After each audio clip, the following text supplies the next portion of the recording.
आज के चैनल में आपका स्वागत है। मैं हूं पारुल शर्मा और पेश है आज की सच्ची बात पक्की बात।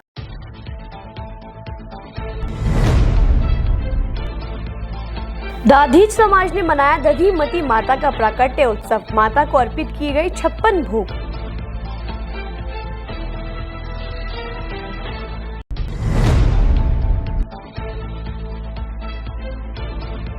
राजस्थान को प्रदूषण मुक्त करने के लिए अभियान का आयोजन। जयपुर का सर्वत्र समृद्धि संस्थान चला रहा है अभियान।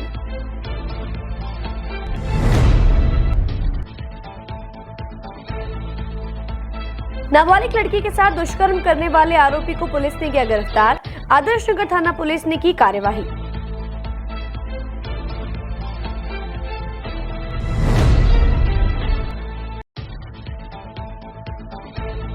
अज्ञात कारणों के चलते युवक ने लगाई फांसी। डॉक्टर ने किया मृत घोषित।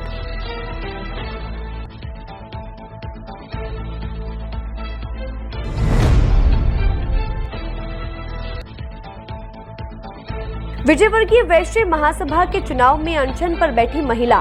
मतदान पुनः कराने की उठाई मांग।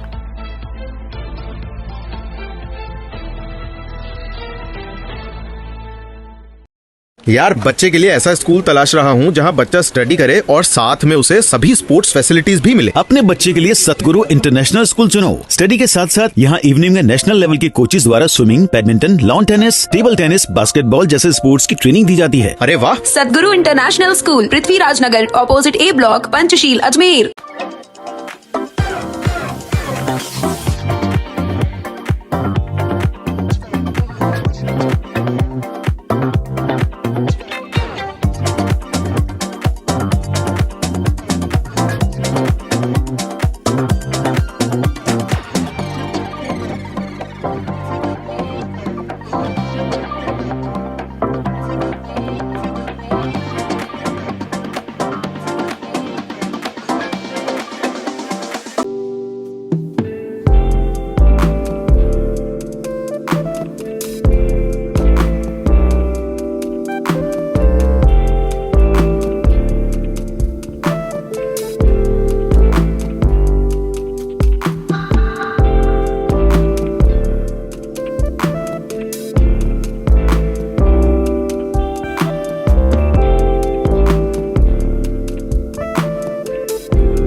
ए सर्किट मामू नहीं बनने का, रेडीनेट फाइबर लगाने का। इंटरनेट बोले तो रेडीनेट फाइबर नेट। डिटेल्स के लिए 7412001234 पे कॉल लगाने का। सही है भाई। इंटरनेट बोले तो रेडीनेट फाइबर। मरीज का आधा दर्द तभी खत्म हो जाता है जब डॉक्टर भरोसा दिलाते हैं कि आप ठीक हो जाएंगे, और इस भरोसे का दूसरा नाम है Bharat Hospital. Highest standard of care and specialised consultation के साथ best OPD, surgery and diagnosis services. Bharat Hospital, near shopping centre, Shastri Nagar, Ajmer. अब शुरू करते हैं बातों का बेहतरीन सफर। दादीज समाज समिति अजमेर के तत्वाधान में आज अजमेर महर्षि वाटिका शिवकुंड पर मां दधिमती का प्राकट्य उत्सव आयोजित किया गया। दादीज समाज के अध्यक्ष ने जानकारी देकर बताया कि इस आयोजन के दौरान कई संगीतकारों द्वारा संगीतमय मंगल पाठ का आयोजन किया गया। साथ ही माता को 56 भोग अर्पण किए गए, जिनको माता के प्राकट्य होने के बाद सभी भक्तों में वितरित किया जाएगा। अजमेर दादी समाज समिति अजमेर के तत्वाधान में महर्षि दधीची वाटिका शिवकुंड पर माँ दधिमती, हमारी कुलदेवी हैं दादीज बंधुओं की, उनका प्राकट्य उत्सव मनाया गया, जिसमें मंगल पाठ का आयोजन सुमन जी जोशी, मनोरमा जी शर्मा और मंजू व्यास द्वारा संगीतमय मंगल पाठ का आयोजन किया गया। साथ ही भजनों का भी आयोजन था। उसके बाद में 56 भोग की अपन ने भोग अर्पण किया माता रानी को। 12 बजे माता जी का प्राकट्य होने के बाद में महाआरती का आयोजन किया गया और 12:30 बजे अपन ने 56 भोग के प्रसाद को वितरण करके ये समापन किया गया। जयपुर सर्वत्र समृद्धि संस्थान द्वारा आज अजमेर में राजमहल में प्रदूषण मुक्त राजस्थान को लेकर एक कार्यक्रम का आयोजन किया गया, जिसमें शहीदों व सुरक्षा बलों के परिजनों का पुनर्वास, प्रौद्योगिक ईवीएस के संवर्धन एवं पर्यावरण सुरक्षा संरक्षण हेतु एक विशेष अभियान चलाया गया, जिसके तहत आज ये कार्यक्रम आयोजित किया गया है। सुनील कुमार शर्मा, अध्यक्ष सर्वत्र समृद्धि संस्थान CAPF से महासचिव राजस्थान के। उद्देश्य है पर्यावरण संरक्षण, संवर्धन, साथ ही जितने भी CAPF के रिटायरीज हैं, उनके परिवारजन हैं, विशेषकर शहीद और उनके परिवारों के लिए ये विशेष प्रस्ताव लॉर्ड्स ऑटोमेटिव ने रखा है अपने पास कि उनके पुनर्वास के लिए वो बढ़ चढ़कर आगे आएंगे। तो ये उनका वेलकम स्टेप है और हम चाहेंगे कि ये मुहिम हर जिला गांव स्तर तक पहुँचे। हम अपना इस योगदान पावन कार्य में जो भी अपना योगदान दे पाएँ, हम अवश्य सब मिलकर करें। बहुत धन्यवाद आपका। अब हम सब जुड़े हैं एक साथ और वीरों ने अपने कर्तव्य निभाए हैं, निभा रहे हैं। हम भी एक समाज के नागरिक के रूप में अपना कर्तव्य निभाएं, उनको सम्मान दें। क्या कार्यक्रम आयोजित हुआ और कहाँ पर हुआ? ये आज अजमेर के अंदर में श्रीनाथ मॉल के अंदर में कार्यक्रम आयोजित हुआ है और सभी संस्थानों के, सभी NGOs के जनप्रतिनिधि इसमें अपना business icons, financiers, Lords automotive के CEO mister doctor Veer Singh पधारे हैं बॉम्बे से स्पेशल इसी काम के लिए कि हम इसमें क्या योगदान दे पाएँ। CAPF एसोसिएशन, उनके पदाधिकारी, KSM एंटरप्राइजेस, सभी लोग आए, एकजुट हुए हैं। इससे अच्छी बात क्या हो सकती है। लॉर्ड्स ऑटोमोटिव जो हमारी कंपनी है, जो हमने भी मेक इन इंडिया कॉन्सेप्ट और इलेक्ट्रिकल जो व्हीकल्स का ड्राइव है, जो देश और स्टेट्स को हम इको फ्रेंडली ग्रीन इन्वायरमेंट देना चाहते हैं। और जो अभी हमने आर्म फोर्सेज और कैप के साथ जो हमारा एसोसिएशन हुआ है, उसमें हम इंडिविजुअल्स को और जो अपना बिजनेस खड़ा करना चाहते हैं हमारे साथ जुड़ के, हम उसको वेरियस सुविधा दे रहे हैं, जिससे कि यदि आप इंडिविजुअल्स की बात करते हैं तो उनको पर व्हीकल 15 से 35,000 रुपये का एक ऑफर डिस्काउंट देंगे, जो MRP पे वैल्यू होगा। और जो अपने साथ खुद का बिजनेस खड़ा करना चाहते हैं, जो एंटरप्रेन्योर हैं, उनके लिए हम जो हमारे जो बाकी जो इनरोलमेंट फीस होती है, प्रोसेस होती है, उनके हम कोई चार्ज नहीं देंगे, बल्कि हम उनको ट्रेनिंग, डेवलपमेंट और सेल्स स्किल्स, टेक्निकल स्किल्स में हम उनको फ्री ऑफ ट्रेनिंग और उनकी ट्रेनिंग्स के स्किल्स को इन्हेंसमेंट करेंगे। अजमेर में आदर्श नगर थाना पुलिस ने एक नाबालिग बच्ची के साथ दुष्कर्म करने वाले आरोपी को गिरफ्तार कर लिया है। सुभाष नगर निवासी आरोपी हर्षित का स्वास्थ्य चेकअप करवाकर आज उसे न्यायालय के समक्ष पेश किया जाएगा।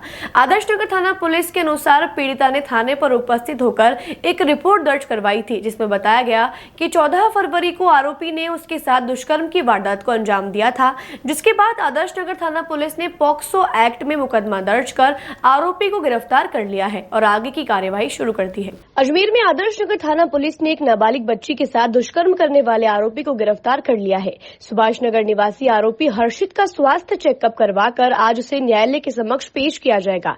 आदर्श नगर थाना पुलिस के अनुसार पीड़ित ने थाने पर उपस्थित होकर एक रिपोर्ट दर्ज करवाई थी, जिसमें बताया गया कि 14 फरवरी को आरोपी ने उसके साथ दुष्कर्म की वारदात को अंजाम दिया था, जिसके बाद आदर्श नगर थाना पुलिस ने पॉक्सो एक्ट में मुकदमा दर्ज कर आरोपी को गिरफ्तार किया और आगे की कार्रवाई शुरू कर दी है।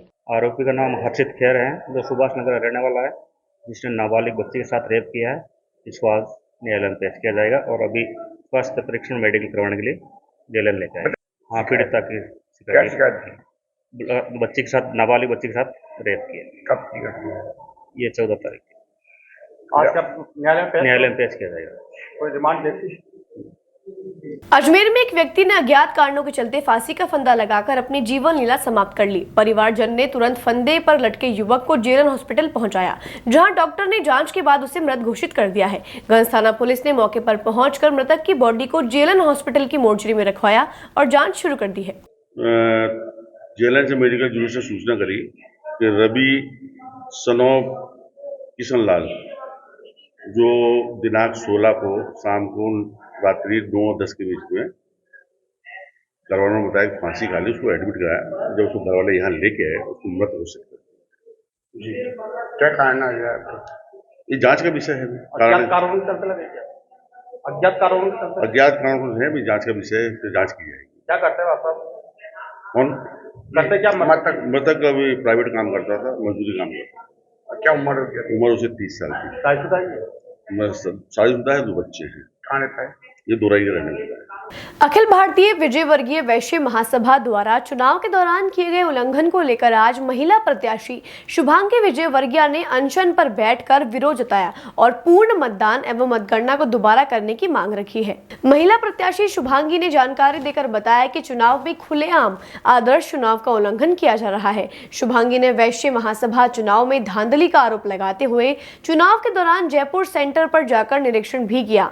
तब सामने आया कि कई सेंटर्स की टेबल पर पैम्पलेट लगाकर बिना आईडी कार्ड के वोट दिलवाए जा रहे हैं, जो कि सरासर गलत है और नियम के विरुद्ध है। उन्होंने बताया कि इन सब को देखते हुए उन्होंने जयपुर के सेंटर्स पर किए जा रहे चुनाव का वीडियो भी बनाया है। इस दौरान एक केंद्र पर तो उनके साथ दुर्व्यवहार भी किया गया, जिसे लेकर उन्होंने नजदीकी थाने में रिपोर्ट भी दर्ज करवाई थी, जबकि उन्होंने कई बार इसकी शिकायत की, लेकिन उनकी कोई सुनवाई नहीं की गई, जिसे लेकर आज चुनाव प्रक्रिया दोबारा करवाने के चलते वह अनशन पर बैठकर प्रदर्शन कर रही हैं। अखिल भारतीय विजयवर्गीय वैश्य महासभा के महासभा अध्यक्ष पद के लिए 5 साल में एक बार चुनाव होते हैं, तो उसी चुनाव में कैंडिडेट होने के नाते मैं प्रत्याशी के रूप में खड़ी हुई और मैंने जयपुर के सेंटरों पे जाके निरीक्षण किया। तो मैंने वहाँ देखा जयपुर में टेबल पे ही बैनर लगा हुआ था और जयपुर के 5 सेंटर में ऐसे हैं जहाँ पैम्पलेट रखा हुआ था, इंक का एक डॉट लगाया गया है और बिना आईडी कार्ड के ही सबको वोट दिलवाए जा रहे हैं। ये पूरी धांधली हो रही थी, पूरी तरह से धांधली हो रही थी। वहाँ पे खुलेआम उसका वीडियो सब कुछ हमारे पास है और एक जगह तो दुर्व्यवहार किया गया। वहाँ जयपुर में मैंने पुलिस के अंदर रिपोर्ट भी दर्ज करवाई है। मैंने बहुत ऑब्जेक्शन किए पर कोई सुनवाई नहीं हो रही है। शुरू से मैं ऑब्जेक्शन कर रही हूँ, मैंने जयपुर में भी ऑब्जेक्शन किए हैं, सब जगह वही हो रहा है पर कोई सुनवाई नहीं हो रही।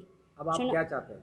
हम चाहते हैं या तो मतगणना दोबारा करे जाए, ये एक तरफा नहीं हो, ये एक तरफा हो रहा है पूरा। अच्छा, देखिए साहब, मैं रमेश विजयवर्गीय, अजमेर प्रादेशिक चुनाव अधिकारी।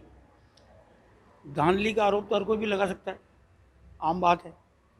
हर आदमी वो हारने वाली बात है कि हारी बिल्ली खंबे नोचने वाली बात है, और जबकि वो प्रत्याशी जो कह रहा है वो सेकंड दौर पे चल रहा है, फर्स्ट में महेश जी चल रहे हैं। ऐसा कुछ भी मुझे हिसाब किताब नहीं लगा कि कहीं की धांधली हो। आज भी इन लोगों को बुलाया, हमने हर तरह से संतुष्ट करने की कोशिश की है और संतुष्ट किया है, और वो खुद भी कह रहे हैं हम आपकी व्यवस्था से संतुष्ट है। और हमारे अजमेर प्रदेश के अंदर तो सारी व्यवस्था एक्यूरेट व्यवस्था चलती है सारी, जैसे विधानसभा और लोकसभा के चुनाव होते हैं उसी तरह से हमने चुनाव करवाए हैं, उसी तरह से काउंटिंग हो रही है, सारी व्यवस्था टेबलें वगैरह उसी तरह से लगाई हुई है। सभी के प्रत्याशियों के प्रतिनिधि बिठाए हमने, इनको ही बोला हमने कि आप अपने प्रतिनिधि बिठाइए, आप बैठिए। तो कुछ देर तो बैठे और उनके पास में सक्षम नहीं है किसी को बिठाने के लिए प्रतिनिधि, तो उसकी तो हमारी भी जिम्मेदारी नहीं है। वो फिर क्या करें? अब वो हर आदमी की स्वेच्छा है, वो स्वतंत्रता का अधिकार है, उसमें कोई दिक्कत नहीं। आपका नाम है? देखिए, योगी मनीष विजयवर्गीय और अखिल भारतीय विजयवर्गीय वैश्य महासभा के चुनाव के अंदर पूरे देश के अंदर जो धांधलियां हुई हैं उसके पूरे एविडेंस हैं, वीडियोज़ हैं, तथ्य हैं, मतदाताओं की शिकायतें हैं। उन सारी शिकायतों के आधार के ऊपर लगातार चुनाव अधिकारी को संपर्क करने का प्रयास किया गया। कल यहाँ पर जो कि रामस्वरूप विजयवर्गीय अजमेर में रहते हैं, मुख्य चुनाव अधिकारी हैं, उनके शास्त्री नगर निवास के ऊपर हम 5 लोग गए। महिला प्रत्याशी को उन्होंने दरवाजे का अंदर अंधेरा कर दिया और बाहर निकलने के लिए बोला। ये जो पूरा उनका पूरा एविडेंस है, जो ज्ञापन है, वो लेने से इनकार कर दिया। ऐसी स्थिति के अंदर मजबूरन यहाँ धरने पर बैठना पड़ा है। ये ज्ञापन उन्होंने नहीं लिया, स्वीकार कर। इसके पूरे वीडियोज़ हैं और पूरे देश भर से तथ्य हैं जो कि हमारे पास हैं। अगर ये मामला यहाँ नहीं निपटता तो निश्चित रूप से न्यायालय के अंदर जाएंगे और लोकतंत्र के नाम पर भीड़ तंत्र जो बन गया है, जिन लोगों को पहले से मंचमाला पद मिलते आए हैं, आगे भी मिल रहे हैं, ऐसी पूरी व्यवस्था को इन्होंने खंड खंड करके रख दिया है। पूरे देश का युवा और पूरे देश की महिलाएं मैक्सिमम साथ के अंदर है, तो इसके अंदर पूरा विरोध कर रहे हैं कि और यहाँ पर गंगानगर से भी आए, सब लोगों से है। लेकिन यहाँ अधिकांश लोग जो हैं, इनके जो पोलिंग एजेंट है वो इनके रिश्तेदार हैं, इनके जो आज तक जो पद मिलते हैं वो लोग हैं। पूरा सिस्टम इन्होंने इस तरह जाम कर दिया है कि जहाँ पर एक बहुत बड़े तबके को उठा दिया गया है। करीब 1 लाख विजयवर्गीय पूरे देश में है, लेकिन मात्र 38,000 उन लोगों को मत इन्होंने मेंबर बनाया जो इनके जानकार है, रिश्तेदार है, परिचित। मैक्सिमम उन लोगों को बनाया गया। संविधान के अंदर 10 रुपये लेकर प्रोविजनल मेंबर बनाने का इन लोगों ने उसकी अवहेलना करी। अहमदाबाद समाज के अंदर 5 साल से उन्होंने 10 रुपये भी नहीं दिए और सबको मेंबर बना दिया गया। मतलब मन माफिक तरीके से मेंबरशिप हुई। ये पूरा फर्जीवाड़ा महासभा के चल रहा है। निश्चित रूप से इसके ऊपर जो टीम है, एक वीवीआईडी परिवार करके हमारा है, जिन्होंने इनको कैंडिडेट बनाया, हमारी टीम की मीटिंग होगी, एक कोर टीम है हमारी, उसकी मीटिंग होगी। उसके अंदर तय करेंगे कि किस प्रकार से न्याय के ऊपर चलें और गलियारों को खटखटाया जाएगा। जयपुर के अंदर भी एफआईआर दर्ज हुई है, हम कोर्ट के अंदर जाएंगे, इस विषय को लेकर सबको तय करेंगे। हम उम्मीद करते हैं, हमने मांग करी है 2 दिन से, लगातार सुन ही नहीं रहे हैं, सुनवाई तो कीजिए आप। बातों को देते हैं एक छोटा सा विराम, जल्द ही मिलते हैं एक नए सफर पर। यार बच्चे के लिए ऐसा स्कूल तलाश रहा हूँ जहाँ बच्चा स्टडी करे और साथ में उसे सभी स्पोर्ट्स फैसिलिटीज भी मिले। अपने बच्चे के लिए सतगुरु इंटरनेशनल स्कूल चुनो। स्टडी के साथ साथ यहाँ इवनिंग में नेशनल लेवल के कोचेज द्वारा swimming, badminton, lawn tennis, table tennis, basketball जैसे स्पोर्ट्स की ट्रेनिंग दी जाती है। अरे वाह! सतगुरु इंटरनेशनल स्कूल, पृथ्वीराज नगर, ऑपोजिट ए ब्लॉक, पंचशील, अजमेर।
सर्किट, मामू नहीं बनने का, रेडीनेट फाइबर लगाने का, इंटरनेट बोले तो रेडीनेट फाइबर नेट। डिटेल्स के लिए 7412001234 पे कॉल लगाने का। सही है भाई।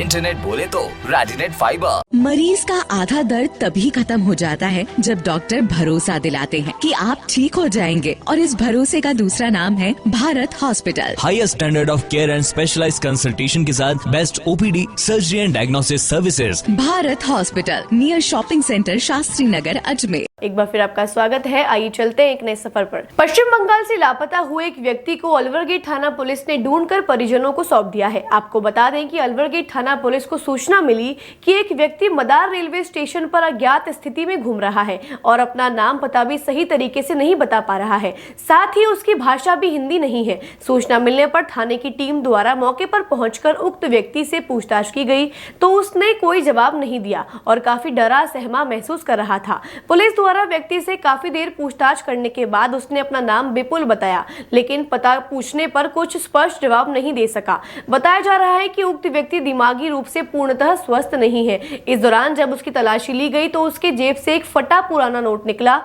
जिस पर एक मोबाइल नंबर लिखा था। पुलिस ने जब उस नंबर पर फोन लगाया तो पता चला कि वह नंबर उसके परिजनों का है, जिसके बाद उन्हें सूचना दे दी गई है। MBBS की पढ़ाई पूरी कर चुके विद्यार्थियों को इंटर्नशिप करना भी आवश्यक है, जिसमें छात्र छात्राओं को कई सारी गतिविधियों में शामिल किया जाता है। स्टैंडर्ड क्लिनिक केयर के अलावा इसमें छात्रों को वार्ड मैनेजमेंट, स्टाफ मैनेजमेंट एवं काउंसलिंग स्किल आदि गहनता से सिखाई जाती है। इस संदर्भ में आज अजमेर के जवाहरलाल नेहरू अस्पताल में इंटर्नशिप करने आए विद्यार्थियों को डॉक्टर द्वारा मोर्चरी में ले जाकर डेड बॉडी का प्रशिक्षण दिया गया। डॉक्टर रफीक ने जानकारी देकर बताया कि इंटर्नशिप में बच्चों की रेगुलर ड्यूटीज लगाई जाती हैं, जिनमें सभी बच्चों को अस्पताल में होने वाली गतिविधियों और अन्य ड्यूटी से अवगत कराया जाता है। वहीं पोस्टमार्टम के बाद कानूनी प्रक्रिया किस तरीके से की जाती है एवं परिजनों को किस तरह से हैंडल किया जा सकता है, इन सब के बारे में विस्तार से बताया गया। उन्होंने बताया कि यह सब प्रैक्टिकल होना सभी छात्रों के लिए जरूरी है, जिससे कि आगे जाकर वह इन सब चीजों को अच्छे से हैंडल कर सके। यहाँ पर जो इंटर्नशिप के अंदर बच्चों की रेगुलर ड्यूटीज लगती है,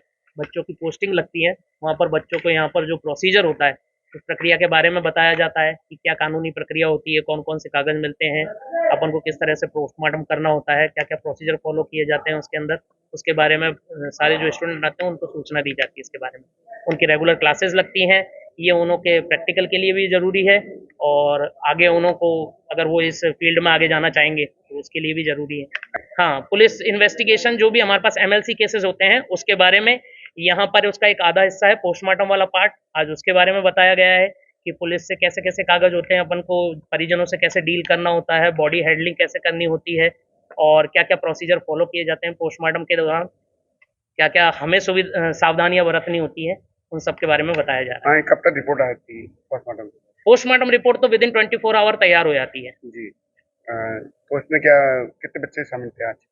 आज पोस्टमार्टम के अंदर सिर्फ बच्चे सीखने के पर्पज से आए थे, असिस्ट करने के हिसाब से 15 बच्चों का आज बैच था, तो उन बच्चों को सिर्फ सिखाने के हिसाब से बुलाया गया था, असिस्ट करवाने के लिए। बातों को देते हैं छोटा सा विराम, जल्द ही मिलते हैं एक नए सफर पर। यार बच्चे के लिए ऐसा स्कूल तलाश रहा हूँ जहाँ बच्चा स्टडी करे और साथ में उसे सभी स्पोर्ट्स फैसिलिटीज भी मिले। अपने बच्चे के लिए सतगुरु इंटरनेशनल स्कूल चुनो। स्टडी के साथ साथ यहाँ इवनिंग में नेशनल लेवल के कोचेज द्वारा swimming, badminton, lawn tennis, table tennis, basketball जैसे स्पोर्ट्स की ट्रेनिंग दी जाती है। अरे वाह! सतगुरु international school, Prithviraj Nagar, opposite A block, Panchsheel, Ajmer.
ये सर्किट मामू नहीं बनने का, रेडीनेट फाइबर लगाने का, इंटरनेट बोले तो रेडीनेट फाइबर नेट। डिटेल्स के लिए 7412001234 पे कॉल लगाने का। सही है भाई।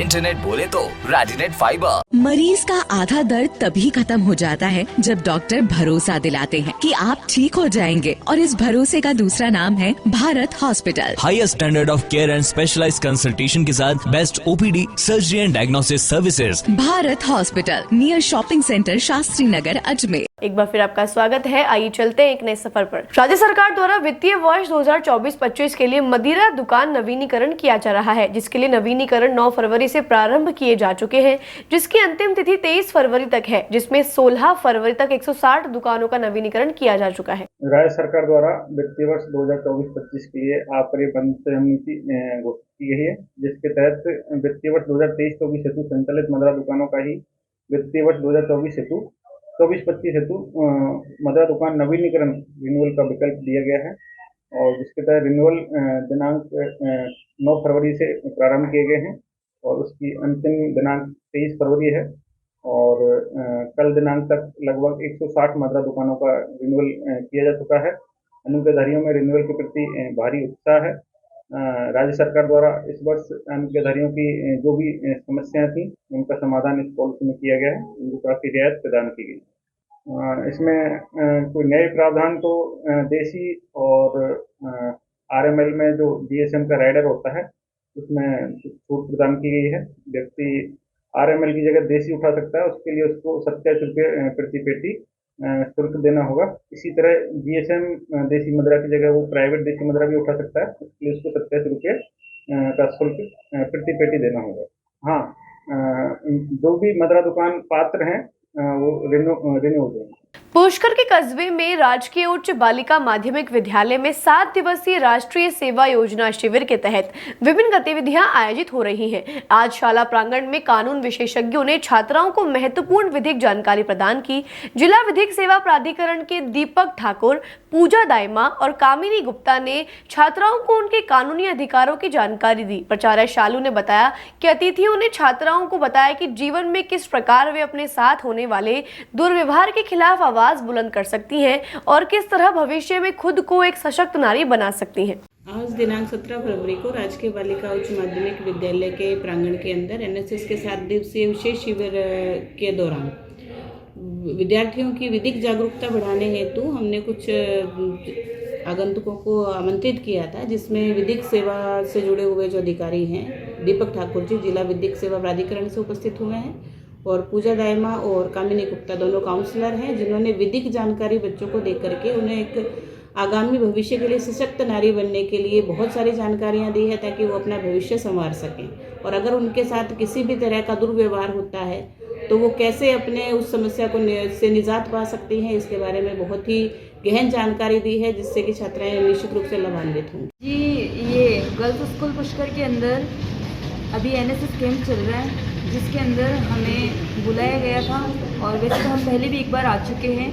यहाँ पे बच्चियों को कानूनी और लीगल अधिकार वगैरह इनके जो सामाजिक अधिकार हैं उन सभी की जानकारी देने के लिए फिर एज ए गेस्ट हमें वापस बुलाया गया था, जिसके अंतर्गत आज हमने इन बच्चियों को इनके विधिक अधिकारों के बारे में जानकारी दी है कि क्या इनके विधिक अधिकार हैं, किस तरीके से इन्हें अपने जीवन में अपने अधिकारों का प्रयोग करना है, अगर ये किसी तरीके की समस्या का सामना कर रही है तो उस समस्या का समाधान इन्हें किस तरीके से करना है, किस तरीके से व्यक्तिगत सलाह लेनी है और किस तरीके से कानूनी सलाह लेनी है। इसके लिए आज हम यहाँ आए थे, लेकिन साथ ही साथ हमें यह भी इन्फॉर्म करना था इन लोगों को कि पुलिस स्टेशन पुष्कर के अंदर महिला अधिकारिता विभाग के द्वारा एक महिला सुरक्षा केंद्र खोला गया है, जिसके अंदर महिलाएं जो भी घरेलू हिंसा से पीड़ित हैं या किसी दहेज प्रतिषेध कानून होने के बावजूद या बाल विवाह कानून होने के बावजूद या भारत सरकार के कई कानूनों के बावजूद भी अगर किसी तरीके की समस्या का सामना कर रही हैं तो वो अगर परेशान हैं तो वो हमारे केंद्र पर आ सकती हैं।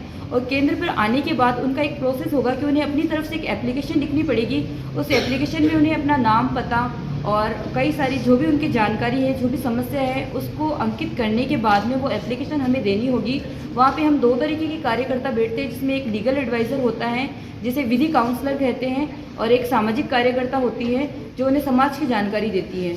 तो वहाँ उन्हें बिठाकर उनकी काउंसलिंग की जाती है कि वो किस तरीके की समस्या का सामना कर रही हैं। जब उनकी हम समस्याएं सुनती हैं तो उन्हें जो भी अगर कानूनी सहायता चाहिए होती है तो हम उन्हें कानूनी सहायता देते हैं। अगर व्यक्तिगत सहायता चाहिए होती है तो सामाजिक कार्यकर्ता उन्हें व्यक्तिगत सलाह देती है कि समाज में उसे अब किस तरीके से निर्वहन करना है और उनकी समस्याओं का हम समाधान करते हैं। इसी माध्यम से हम उनकी काउंसलिंग भी करते हैं। काउंसलिंग की हम उन्हें डेट्स भी देते हैं कि 1-2 डेट्स के अंदर हम उनका पूरी तरीके से मामले का निपटारा कर देते हैं और रिपोर्ट उनके हाथ में सिर्फ उन्हीं के हाथ तक देते हैं और दूसरी रिपोर्ट हमारे पास में रखते हैं, क्योंकि इसका मुख्य उद्देश्य है गोपनीयता बनाए रखना। और गोपनीयता ऐसी है कि जिस व्यक्ति की समस्या है वो समस्या केवल उनके बीच में और हमारे बीच में रहे, कहीं और ना जाए। और फिर दूसरी बात ये है कि वहाँ पे सरकार की तरफ से महिला अधिकारिता विभाग की तरफ से या फिर अन्य किसी भी विभाग की तरफ से कोई भी चार्ज नहीं रखा गया है। ये सेवा उनके लिए बिल्कुल फ्री है। तो आज हमारा बस उद्देश्य यही था कि इन बच्चियों को हम इस केंद्र के बारे में अवगत कराएं कि किस तरीके से उन्हें कानूनी सहायता मिल सकती है, कानूनी सलाह मिल सकती है और व्यक्तिगत सलाह मिल सकती है। आज के लिए बस इतना ही। कल फिर होगी आपसे मुलाकात, तब तक के लिए दीजिए इजाजत। नमस्कार।